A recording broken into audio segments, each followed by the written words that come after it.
Sir opposition इत्तेहाद का।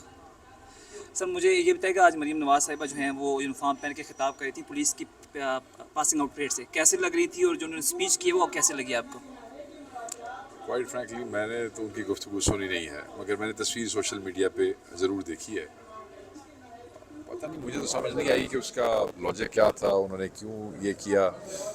को force के साथ कोई सॉलिडारिटी दिखाने की कोशिश थी या आवाम में अपना मजाक बनवाने की कोशिश थी। मैंने ये तो सुना था कि सदर Pakistan supreme commander of arm forces होता है, मगर मैंने आज तक किसी सदर को वर्दी पहन के वो परेड लेते हुए नहीं देखा। मगर ये अंदरूनी ख्वाहिशात हैं। फिर ये हमें कहते हैं कि ये थानेदारी करते रहें, कि भाई थानेदारों की वर्दियाँ तो आप पहन के खुद पहुँच गए हैं literally. So that was actually funny. मेरे लिए तो मज़े का खेज सी बात थी।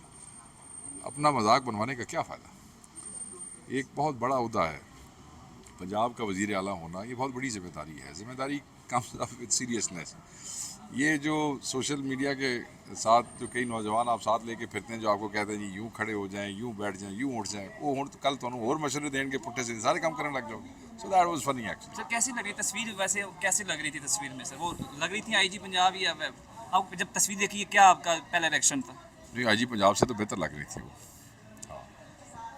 मेरा तो यही रिएक्शन था। ऑब्वियसली एक तरफ डॉक्टर साहब खड़े हों, उस्मान अनवर साहब है ना उनका नाम, डॉक्टर उस्मान। तो दूसरे पासे मैडम ने वर्दी पाई हुए थे, वो मतलब है कि ऑब्वियसली वो उससे बेहतर ही लग रही होंगी। सर ब्रिस्टर साहब कह रहे हैं ब्रिस्टर गौर साहब के कार्टून लग रही थी।